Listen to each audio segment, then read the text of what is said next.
Good morning, everyone, and good afternoon to those of you in other time zones. Welcome to the Living in Oneness Summit. I'm Steve Farrell, the Worldwide Executive Director for Humanities Team, and I'm excited about today's program. It's great to be with you.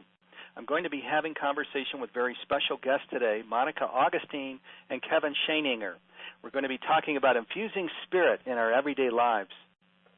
With all that's going on in the world, this will be a valuable call. We'll be discussing specific techniques we can use to cultivate our own spiritual practice. We have about 16,000 people registered for today's call. Thank you so much, everyone, for prioritizing time to be here for this important conversation. As always, this call is interactive with each of you, our listeners, so we want to invite you to put your questions in the question window on Instant Teleseminar. I promise we'll get to at least a few of your questions during the hour. A little about Humanities Team as we get started. In Humanities Team, we see there is only one presence, the divine, and see we are all offspring and expressions of the divine. This means God's love, light, grace, and peace are ours because there is no separation and we share the same essence. Since our founding in 2003, we've done our level best to live as one with the divine, each other, and our earth home. We don't need to be perfect or even excellent at this. It doesn't have to feel heavy. We are invited only to do our best. We can have fun with this, as we'll demonstrate on today's program. When we talk about oneness with the divine, of course, this is true for all of life, not just humanity. This has repercussions for how we see ourselves, others, and the earth that is our home. Of course, this means everyone and everything is sacred and should be treated as such. It also means we're responsible for the world around us because, in truth, it is part of our authentic self, encompassing the whole of the earth. Perhaps there's nothing more important than this, coming to see ourselves as a cell in the body of the divine, the earth, and embracing a role where we care for the earth and the world that we live in. Thank you so much again for being here for this important call, and please do get comfortable as we get started. I'd now like to introduce our special guest.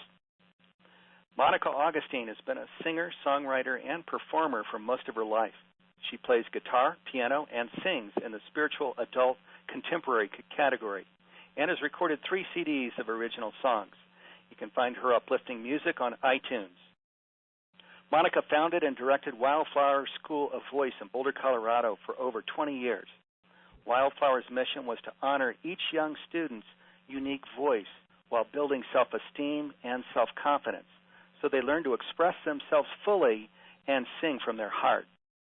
Monica was voted Best Teacher in Colorado's Boulder County in 2005, 2007, and 2011. At the end of 2014, Monica sold Wildflower to pursue her new career in intuitive reading and energy healing, something which has been a lifelong passion and source of guidance throughout her life. Monica is also a volunteer leader in Humanities Team, and welcome to the Living in Oneness Summit, Monica. Thank you, Steve. Thank you so much for having me. I'm so happy to be here. Well, great to have you with us, Monica. Let me introduce your partner, Kevin Schoeninger. Is passionate about sharing mind-body training practices to help people recognize and release limiting personal patterns and discover their peaceful center, divine inspiration, and life purpose. Kevin is certified as a personal trainer, life coach, Qigong meditation master instructor, and Holy Fire Karuna Reiki master teacher. He is mentor for the online Spiritual Growth Monthly community and has written several powerful programs that are available through the Mind Body Training Company, including The Power of Practice, Learn Qigong Meditation, The Life You Were Meant to Live, Holistic Fitness Training, and Raise Your Vibration, a guide to core energy meditation. He has also written a book available on Amazon called Keys to Inner Power and a series of mini meditations for relaxation, available on iTunes and Amazon. You can find more about Kevin's work on his website, thepowerofpractice.com. And Kevin, welcome to the Living in Oneness Summit. It's great to have you with us. Steve, thank you so much for having us. All right, awesome. Well, let's go ahead and just get started because there's a lot of things that we're going to cover here during the hour, and looking forward to bringing in some of our listeners' comments and questions here also. Let's start at the top. Of course, both of you have dedicated your lives to living a spiritual life. So can you tell us just what does this mean to you and what your daily practices look like and how these things affect your life? Well, Steve, Kevin, I think... you can start. Yeah, thank you. Yep, okay. Well, I think your summary of what a humanities team is about, it's hard to say more than that. I think that's a beautiful statement of what the spiritual path is all about. And for me, just in the most simple sense, the spiritual path is about relaxing, opening, and clearing my inner space so that that divine love and light can come through more clearly and more strongly. So most of it is about letting go, about just opening up and being kind of as much as possible, being a clear channel through which that divine love and light can come through. Beautiful. I love that. Relaxing and clearing our inner space, letting go so we can be a clear channel for the divine. That's beautiful, Kevin. Monica, and let's bring you in. Can you talk a little bit about your practices and your spiritual practices and how they affect your life? Sure, Steve. The first thing that comes to my mind that I felt inspired to say was that I believe that all of us that are here on earth are on a spiritual path, and I believe that whatever we're doing, we're on a spiritual path. And that the reason I want to say that is because I feel passionate to inspire people that it doesn't have to be they don't have to shy away from it because they feel like it's not enough or it's not big enough or it's not, important enough or something like that. That's why I wanted just to say that a little bit first. But, growing up, I just a lot of times I got overwhelmed with, growing up in a Catholic church and then in a Christian school and in the Christian church, which I always felt very passionate and excited and curious about God and what kind of life I wanted to lead. But I also a lot of times got confused and overwhelmed with the books, I would say, like the doctrine. And so then I just got to the point where I just said, I really want to follow this excitement I feel about God and love and people. But I get overwhelmed with a lot of times complexity of information and how I'm supposed to interpret that. So my spiritual path a lot has been I want to just be the best person I can be kind, make the best choices I can make, and I feel very passionate about that in just my everyday life. When I go to the store and when I talk to someone, and just try to, be vulnerable, be open and honest, and say I'm sorry when I need to. Like, this is a spiritual path to me. And, there are other things I do every morning and every day, but this is what really speaks to me, is like I want to be an example the best I can and a model for love and what I believe that means. Do you know what I mean by that? I do. Gosh, that's beautiful. What a great lead-in, Monica, just starting out by saying everything is a spiritual path, because that, of course, connects with what we talk about in Humanities Team, doesn't it? There's one presence, a divine presence. We're all offspring and expressions of that. So everything we're doing throughout our day, as we're sleeping, as we're awake, everything is a part of this spiritual path. We're on it, whether we know it or not, consciously or unconsciously. And, of course, our work in Humanities Team is about making our lives conscious, so we're aware that that we're a part of spirit and that we're making the conscious choice to live that way, which is what you're talking about here. You mentioned you grew up in the Catholic Church and how the books and doctrine and so on created challenges and confusion for you. And so then, you made this decision that you were going to be the best person you could be, that you were going to be an example, a model, and I love bringing that really into the tangible, talking about how when you go to a store, just meeting people that way, sharing that way. It's about as complex and about as simple as that, isn't it?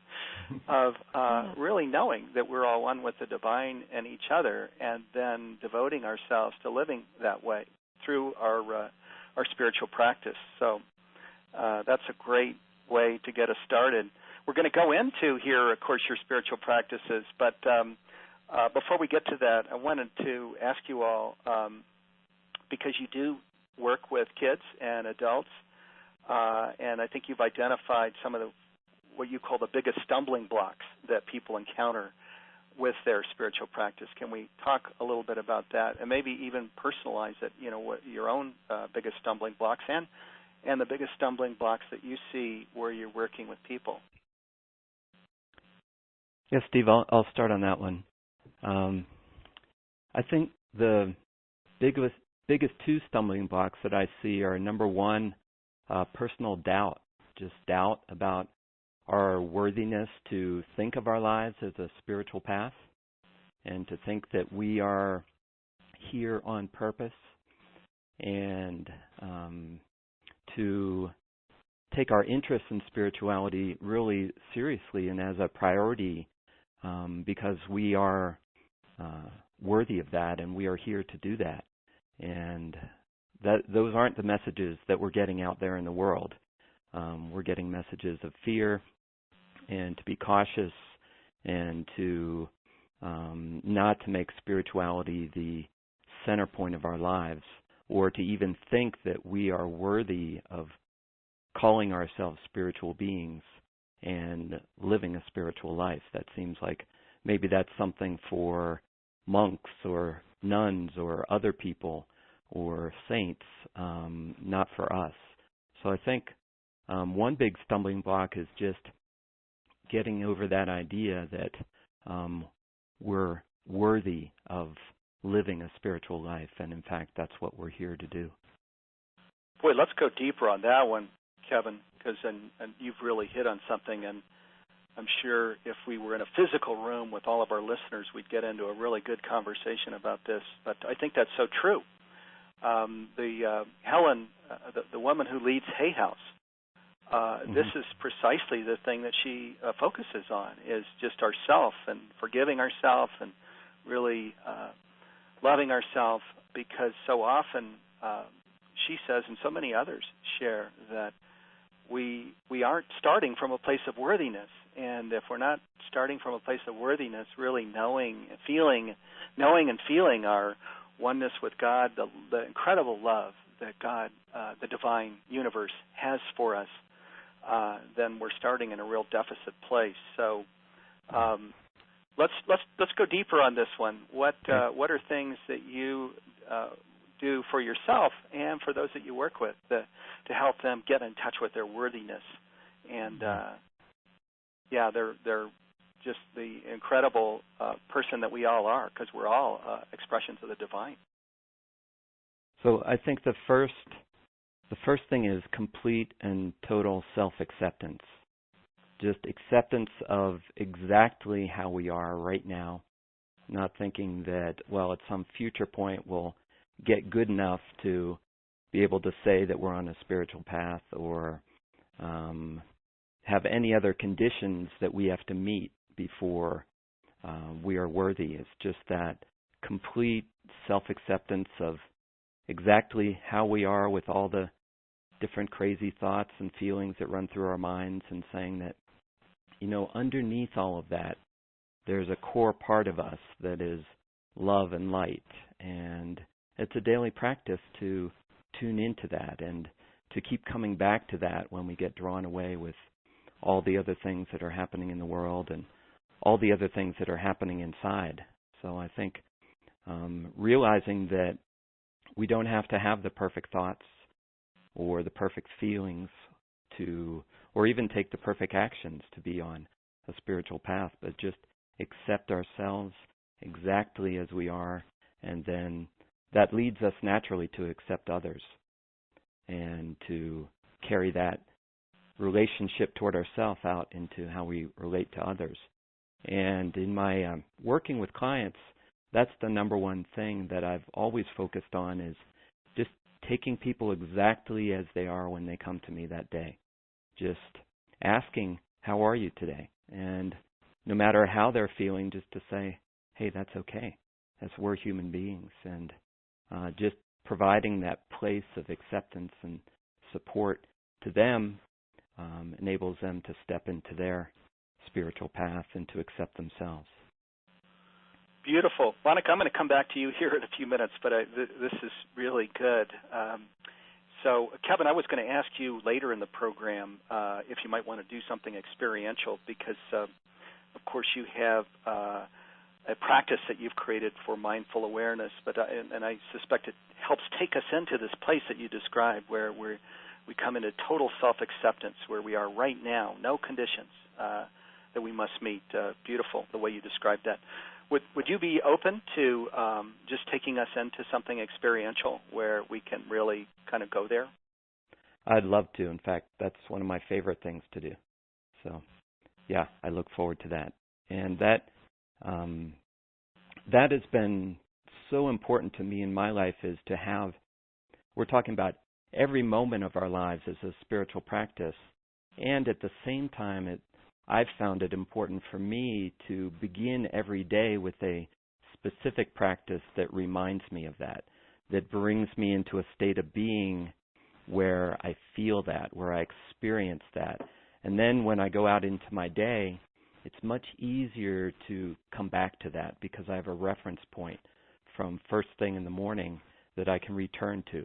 And when I get drawn off into worries or fears or whatever might be happening in the day. Right on target. I suspect you're speaking for a lot of people, especially right now, because, of course, as we know, my gosh, we've got these security concerns all over the world, in Europe following Paris, and in the U.S., the San Bernardino and the Colorado Springs, and other things that just have left many people raw. So we have kind of an exacerbated situation right now, and I think probably a lot of people would say they're having trouble really staying in that place of total peace and worthiness and so on. So let's look forward to your practice here, Kevin. Okay, and just on that thought is that when we're experiencing those fearful realities in the world around us, our first response and the easiest response is to think that the solution is out there and fixing things in the world.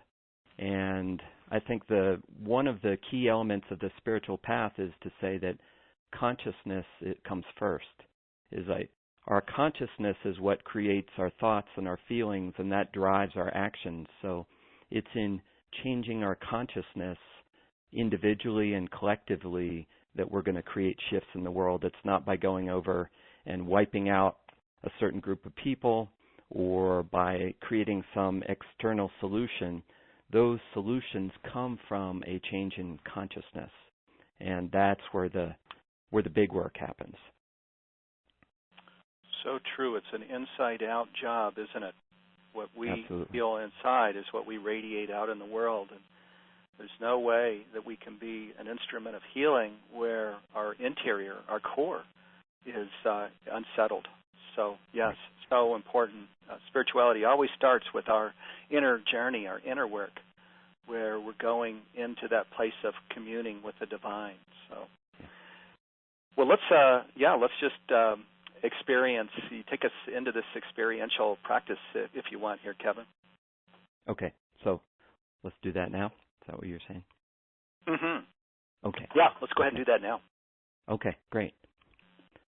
So wherever you are now, if you'd like to just assume a comfortable seated position, and if possible, if you can have your feet flat on the floor, and rest your hands either in your lap or on your legs, and sit nicely upright. So having an upright posture will help you feel more alert and awake and aware. And then lightly close your eyes.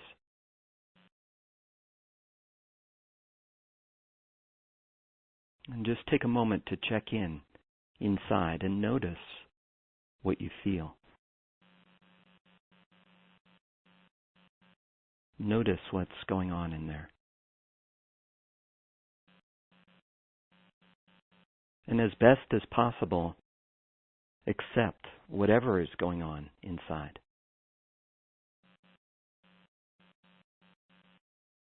We're all human beings and we all have lots going on. That's natural and that's okay. That's part of who we are. And there's another part that's deeper than that, that's underneath all that. And let's explore that now.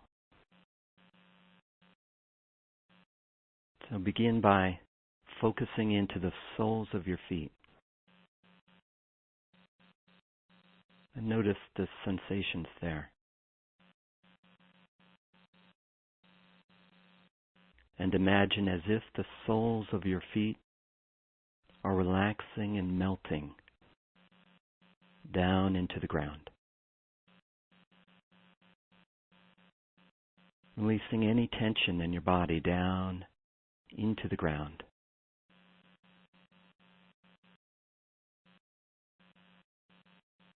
And then notice the palms of your hands and your fingers. And allow them to soften and relax. Imagining as if they're melting down into your legs.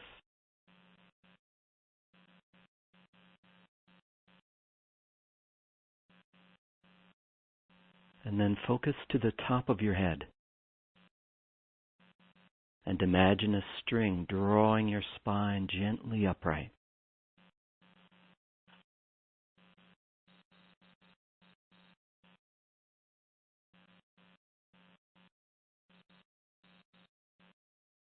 Creating a feeling of being awake and aware, present right here and right now.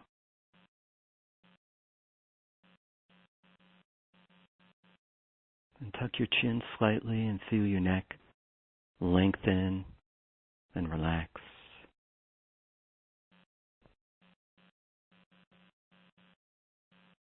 And smile, a subtle smile of appreciation and gratitude for this moment to consciously relax, to let go,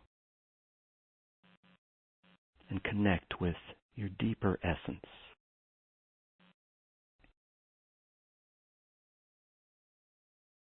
And allow the feeling of that smile to relax your face, and relax your eyes and your forehead.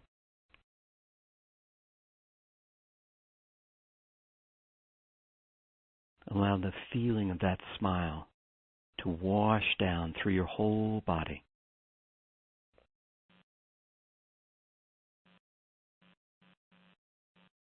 Smile into every cell.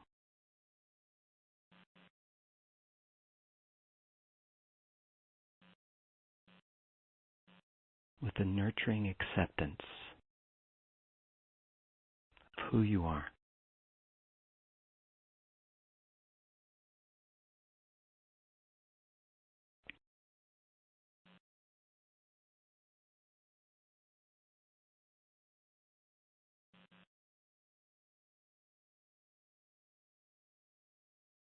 And if any other thoughts or feelings arise, that's okay. Smile and accept those too.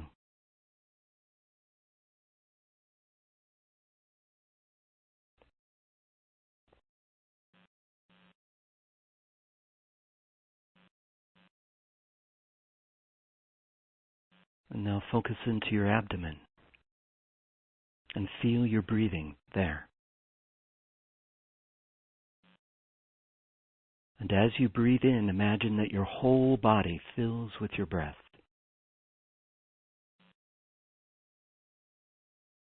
And as you breathe out, imagine as if your whole body empties out.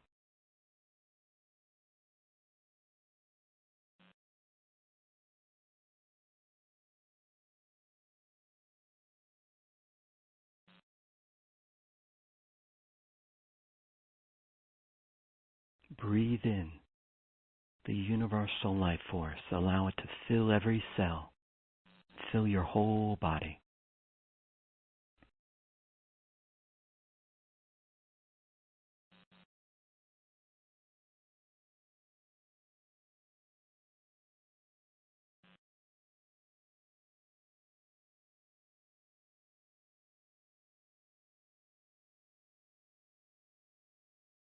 And now feel your body as a whole from the inside.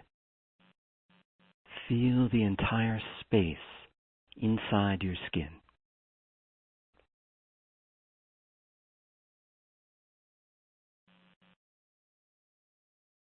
And allow an open, clear, spacious light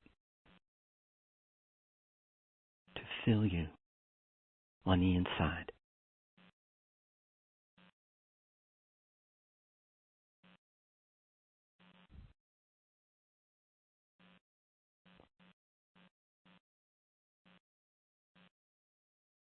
Rest in that light.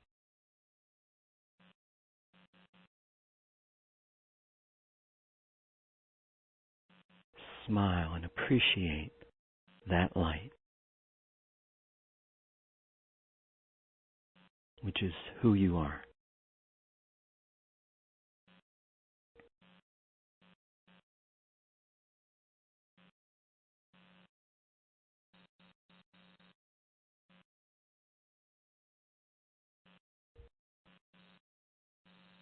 And record the feeling of that light in every cell of your body so you can remember it and return to it at any time.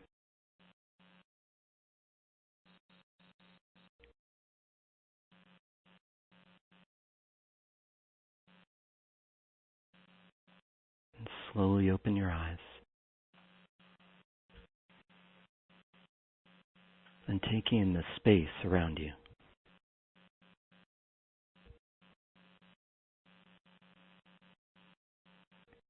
And take that light into your life.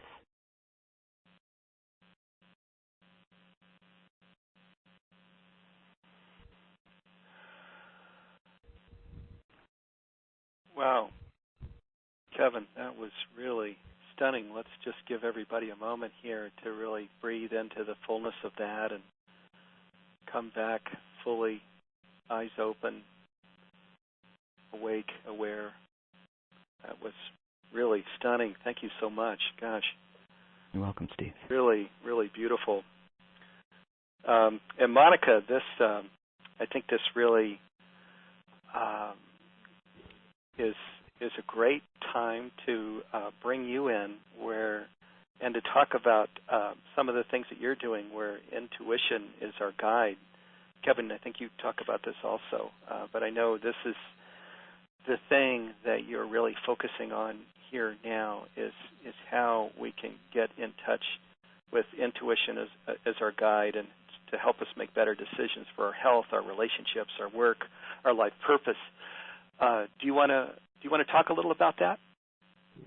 Sure, I'd love to. I wanted, Steve, do you think that it would be helpful to give any backgrounds on kind of where I've come from with that and then go into what I'm doing with that now? And any life story, it always, where Okay. we bring in our life story, I think it always makes our practices so much more powerful. Okay, great. Well, so I wanted just to let the listeners know that, singing was a big part of my life and teaching of self-expression and just empowerment through the voice. And singing more for me, even though I've done a lot of performing, was more about, I think, self-expression and encouraging others to express themselves and be themselves. It's been a real powerful thing for me, I think, because I've struggled with it a lot. So it's been something that I really wanted to help others overcome, you know. And so what I'd like to say on the, moving into this intuitive work is, what I realized was I was always doing intuitive work, which I'd like to say that I would have to believe that now looking back, I believe that all of us have the ability to do that, and that probably most of us do that when we make decisions and good choices and have, successful outcomes for ourselves. The one story I would love to share is, I have a couple I'd love to share. I'll start with this one. When I was deciding to sell Wildflower, which was a huge part of my life for 22 years, which was my singing business in Boulder, it was honestly terrifying for me. In case anyone else is going through that, it was definitely in the category of terrifying. It doesn't sound like much, but I really struggled with ever disappointing anyone. I never wanted to disappoint anybody, especially little kids that love me and that I loved, and young teenagers, young adults. And it was just something that was really hard for me. I just felt like a lot of my self-worth and a lot of my importance as a person, if I was, quote, a good person, was a big part of if I made everyone happy, pleased everyone all the time, which is completely not possible. And I don't really think it's our path to do that. I think it's our path to be true to ourselves, because then I believe we're being true to God, and it's just, a lot of conditioning that I grew up with was a big part of that. So it served me for a really long time, and I was so happy doing that. But then in 2014, I just hit a wall. Really 2013, I hit a wall, and I'll make it short. I had these three significant dreams, which I've had over my lifetime, these amazing dreams that I feel are just amazing gifts, and I love when they happen. But they're also very scary when you know you have to make a change and there's no way you can ignore it anymore. So I had a dream that this medicine man came in my dream, and I don't know why, but the vision was this man, he was so happy, and he had a teacup in his hand, and he had no teeth, and he had hardly any hair. I don't know why this is significant, but this was him, and he was so happy, and he lived in it was like a shack, honestly, in this dream. And he said, "Monica, we love you. You have to make a change. You know that. It's time to listen. If you don't listen," it was very scary. Steve, I honestly have only told a couple people this, but he said, "You're going to die." And then I woke up from my dream, and I was like, oh my gosh, that was very real. And he was speaking loud and clear, and I knew what he meant. He meant I need to move on. And I just was like, I can't do it. I'm terrified to disappoint these families, these kids that love me, some I've been with over 10 years. Honestly, money was like a third or fourth thought for me, which it usually is, but people usually are the first thought for me, the way I live, even though I do believe money is definitely important, and it's a good resource to have in this earthly life. But then I did take note, and then the next night I had another dream, and this beautiful African-American woman, medicine woman, said, "You aren't listening. There's no more time to wait." And she said, "You have to make a change or you're going to die." They all said the same thing. And then the next one was the next night, and it was this, all the children I love so much that were representing the school. And people listening can I guess, relate this to whatever, Wildflower was to me, whatever is to them. But this beast was coming through a forest. I couldn't see him, but he was shaking. It was like we were in Estes Park or something. And we were all on a retreat, and all these beautiful kids were like on a trip, a field trip or something, which we've never taken. But and this, this energy loves the children. It was just a metaphor, but it was like, we're coming for you, and we're coming for you, not the children. You're not listening. And it shook the house, and it shook. This sounds a little scary, but it shook the children out of the house. But they were fine. But it was like, it's not the children. They're fine. We're coming for you. You're not listening. And I said, okay, that's it. So that day, I prayed to God. Honestly, I got on my knees and I said, I need help. And then the teacher, out of these amazing circumstances, I was teaching her mother and her father and her little sister. None of them could come for a lesson. So this Brittany came, that I haven't seen for years, which you know, Steve. And she said, the one thing I've only wanted to do is do what you do, Monica. And it was like a sign from God. Like, I trained her. She started teaching the next week. And I started feeling like, oh my gosh, this is really happening. I've got a teacher. I got another teacher. I had 3 people that wanted to buy the school. I found the one I felt was the best, that would carry it on and help the kids. And these dreams were like, they were amazing. And then that just really led me to trust myself. I needed that strong of an impression for me to trust myself, that I need to make this change and everybody was going to be okay. So the next, week, I called everyone, and I emailed a letter, and I called every single family. It took me 2 days and 4 hours each day, because I loved each of them. And I said, I need to let go of teaching. And it was hard. It's terrifying. They were disappointed. But 100% of the kids and families were like, we're going to miss you, but we understand this must be important if you're doing this, because we know how much you love teaching. And so I started to really, these dreams, these things that happen have happened my whole life, but that was one I thought was closer to present time that I could share with you guys. And it was so exciting but terrifying that I really had to do this. Like, I don't know if the medicine men meant and women I was literally going to die or spiritually going to die. I wasn't sure. I just knew it was very important. And then I realized my whole life after that, I've made choices by closing my eyes and tuning in, even as a young girl, like Sophie's age, 10, 8, 9, 10. And I said, that's what I've been doing my whole life. That's how I started Wildflower. That's how I would make decisions. And I thought, this is something I want to help other people do.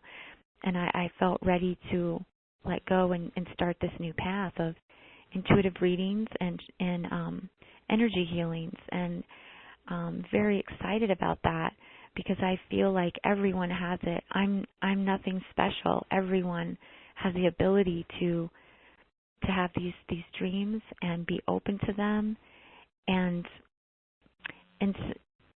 so I would like to just go into a couple things people could start with if they feel like they're not sure how to listen to their intuition.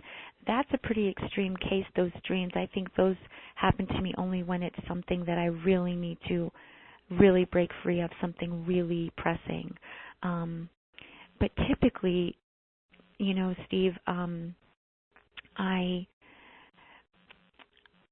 ways that I can, say what I do is when I have a sense come up, and I want to let everyone know too, it's very fun. It's like a fun. It's not a game, but it feels like a game. It's like almost like you're learning to interpret love and interpret how God talks to us. This is how I think of it, and what really needs to happen. And it's like this very fun thing, I think of it like a puzzle, and makes life so interesting, even when there's not a lot going on outside in your life. Like, it still makes life like really fun. And so when I have a feeling come in here, Monica. Yeah. Just to say, first I want to just honor you for sharing this challenging this incredibly challenging part of your journey, and it makes it so real. How you were guided to the work that you're doing now with intuition and healing, and I just think also you're calling out the incredible fear you had to walk through to get from where you were to where you are now, and as you mentioned, there was so much on the line, whether it was a physical death or spiritual death or whatever. So I want to just honor you for sharing that story with us. Wow, I was just, was with you as you were sharing that beginning to end. Also, I want to mention we brought in Sophie. I have an 11-year-old daughter who's been trained by Monica, and Monica's been a mentor. And even last night, I mentioned Monica's a volunteer leader for Humanities Team, and Monica and Sophie were out at a senior home here in Boulder last night singing holiday songs in the senior home, as kind of a way in oneness of sharing love and joy during the holidays. So, and you all did such a beautiful job, Monica. You and Sophie were just absolutely stunning. Let's go right into your exercise, if we can, Monica, where you share this technique for tapping into our intuitive guidance. We only have about 19 minutes left, and I'm going to bring my partners into the call here in about 5 or 6 or 7 minutes. So can we first, can you share this technique that you've created for tapping into intuitive guidance? Sure, I'd love to. So, Steve, there's a few different ones, but one I think that will be just really easy and helpful for today is you can do it anywhere, wherever you are. So main thing is just when you have a feeling come up, like Kevin's meditation helped relax everyone. It was so amazing and beautiful. And when you're relaxed and you're breathing and you're just aware, you can sense these little feelings come up. Like a feeling will just come up, and try not to be afraid of it, or a thought, and a feeling or emotion, and just talk to it. Ask it. This is what I do. I just say, well, what is it that you are trying to tell me? I'll say, what is that? And just listen to it. And it's your higher self, I believe, and it'll say, I'm going to just try to, I guess, use things that might relate. I'm afraid to say this out loud because I'm afraid I'm going to lose my friends. I'm afraid I'm going to lose my job. I'm afraid I'm going to, and that's your intuition. Well, that's the feeling is, I believe, your intuition. And the fears are more of our personality ego, which is normal and okay. But then you ask above that, okay, if I wasn't afraid, what is it that I should do? And it'll tell you, if you take the moment just to listen, it'll say, when you're ready, when you can, you need to change this. You need to, whether it's your eating, whether it's a relationship, whether it's your finances, whether it's your connection to God, it will say, it'll give you what to say. So when something comes up, a feeling inside yourself, just talk to it like it's a friend, because it really is a messenger. And then it will guide you, and it will say, this is what you need to do. And don't be afraid to let it up. Doesn't mean you have to do it right away. It just means at least write it down or take note of it for when you feel you have the courage or the resources or whatever it is to take that next step. But that's a really simple way to start listening to intuition. That's an internal way. And the external way that I do, I pay attention to what's going on. Like, Steve, I'll just pay attention to what easily happens. What easily happens. Like, not what I'm trying to make happen, which I do. I do. I don't know if anyone else does. I would have to assume we try and we maybe push a little hard. And if we just step back and let go, like Kev was saying also, you'll see what areas just kind of open up. And even though they seem easy, that could be your part of your calling and your gift and where you should be going.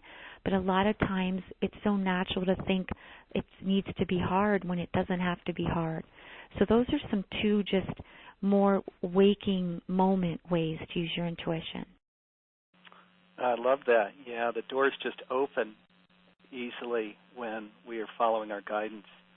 And I also love just asking the question, because the divine is our higher self. If there's one presence, then we're all one. It's one team. There's only the divine, and it's not like there's a double presence or something.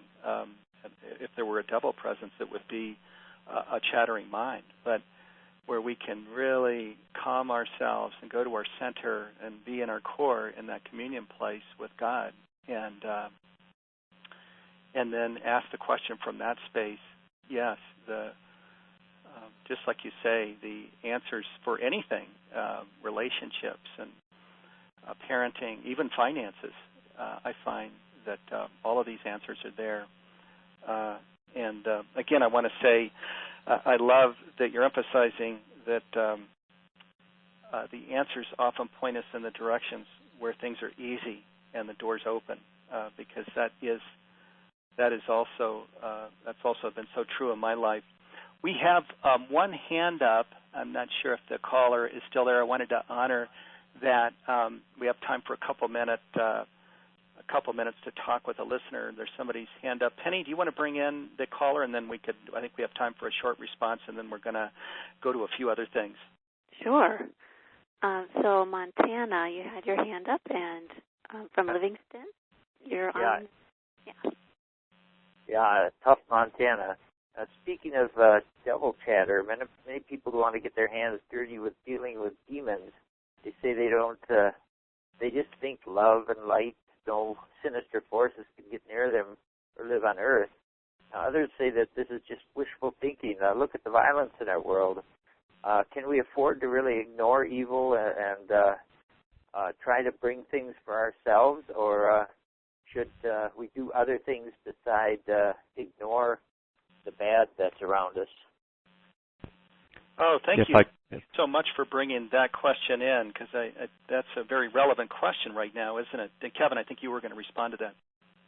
Yeah, I'd like to respond to that. I think it's not at all a matter of ignoring anything. It's being very aware of everything that's going on inside and outside, and coming from a place of acceptance of what is happening, not ignoring it.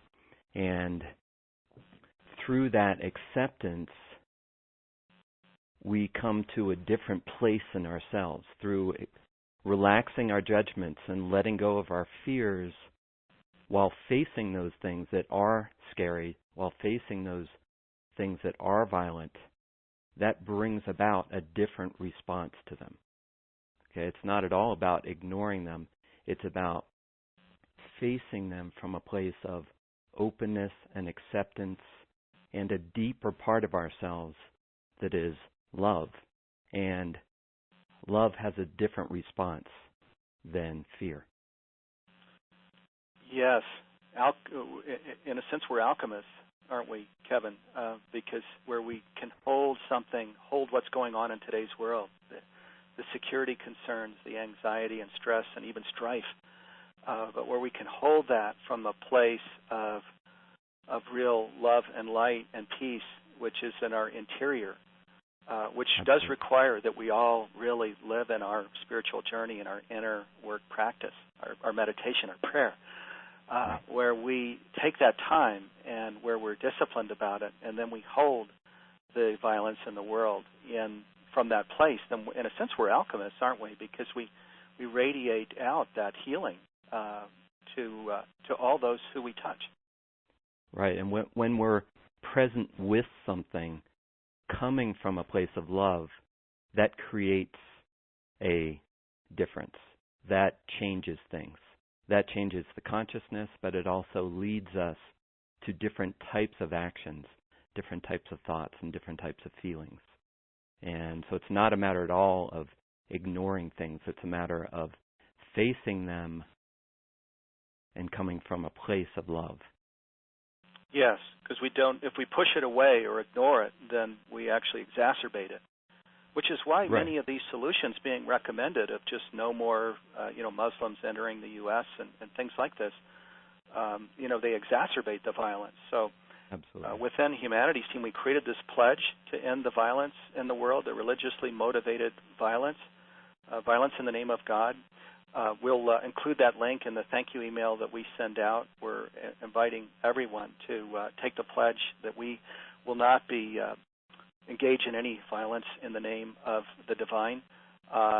Instead, we'll focus on what is life-empowering, life-supporting, and life-sustaining, and we'll be ambassadors for that. And we'll talk about that in our homes, our churches, our temples, our synagogues, and out in the world. So I want to just mention that pledge drive, too. If you go to our Humanities Team Worldwide Facebook page, you'll see that pledge, and if that resonates for you, I invite you to read it and sign it. Because now more than ever, I think the world needs all of the spiritual activists that are ready to really stand up as alchemists, as healers, as expressions of the divine. So invite everybody to sit with that. Let me welcome into the call my partners and colleagues, Penny Heipel and Carol Ryan. We want to share a little about a brand new addition to our Community Circle program. Community Circle we created earlier this year, and it's this program that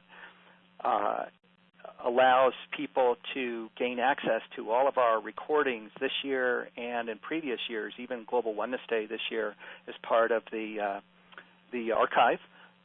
Global Oneness Day over the years. All of these Living in Oneness Summit calls, our Healing the Earth calls, our prayer calls, all of these things are available. We also have lots of gifts and videos and e-books and things, and we have a private Facebook page where we support each other. So this has been around since earlier this year, but just in the last week, Penny Heipels actually has led a process where we've expanded it so that people can give at the value level of what they're receiving from Humanities Team and that they can afford. So there's still the $10 option, but now there's a $15 option, $25, $50 option. There's a lifetime option where people pay one price and Community Circle is available year-round for all of their life. And there's a Board of Advisors option for people that want to participate by giving input to Humanities Team. So those are some of the options. But let me bring in Penny Heipel, again, one of my partners and colleagues, to share a little more. And then Carol Ryan's here with us also, and she's also going to share a little more. Thanks, Steve. Yeah, this is Penny. And, yeah, it's really exciting. I love to have these new options for people. It's sort of a sliding scale. People can give at the level that they feel, the level of exchange that they're getting and what they can afford.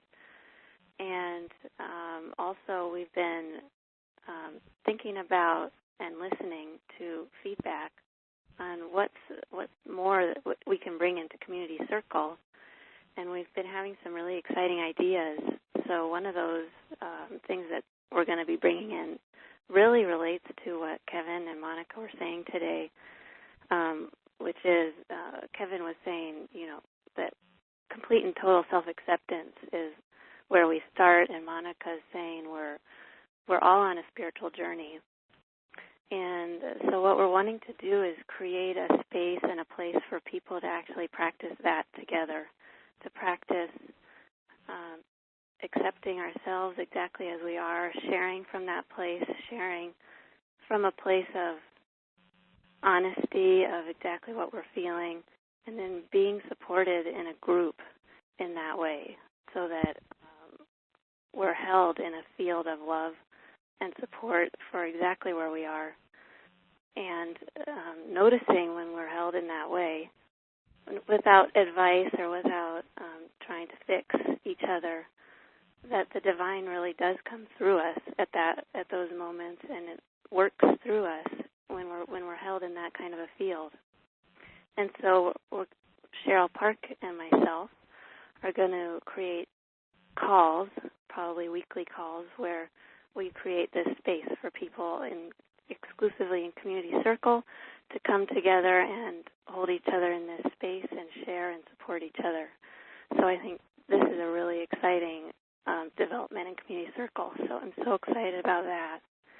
And also, we're also going to host most likely quarterly calls with Humanities Team leaders and Community Circle members where we can all just get together and share ideas and talk about our journeys and in oneness and talk about Community Circle itself and ideas for that and concerns. So and collaborate together.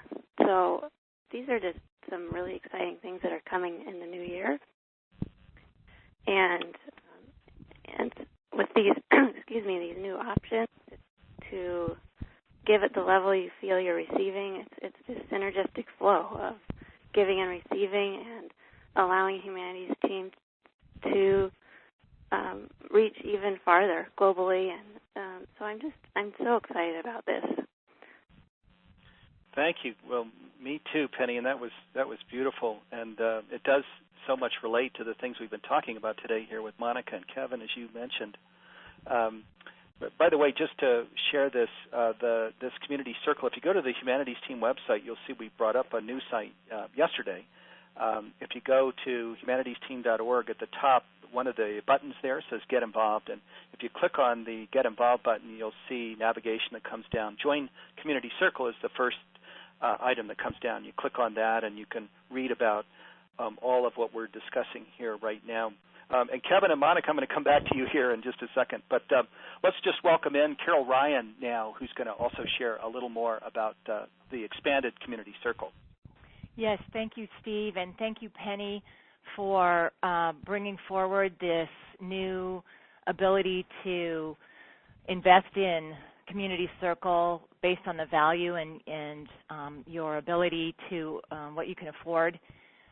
What we'd like to think of at Humanities Team, we'd like to think Community Circle is a powerful resource for developing ourselves and a means for action, and that everything Penny just laid out in terms of the development. This call today is such a great example of what we mean by showing up and being, Kevin's point about we are here on purpose, and Monica's tips and Kevin's meditation is really providing support on this call, and everyone who listens to the call is getting the support, and Community Circle provides an archive, an amazing library of this kind of support, the call that Penny was just talking about.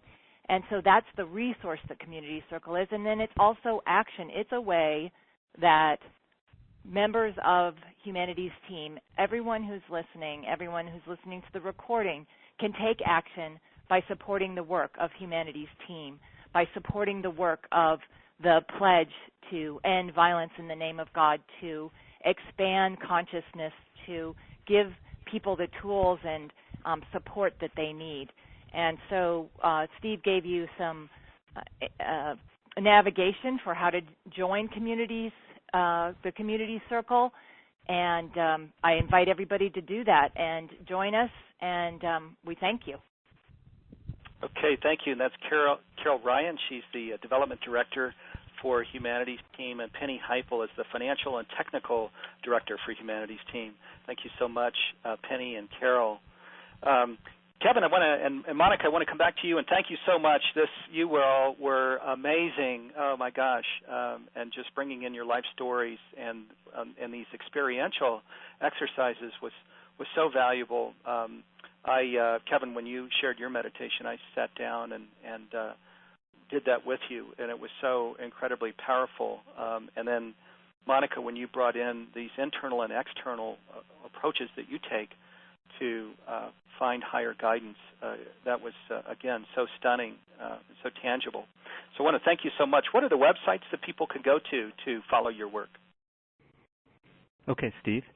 So Monica's website is Energia, ENERGIA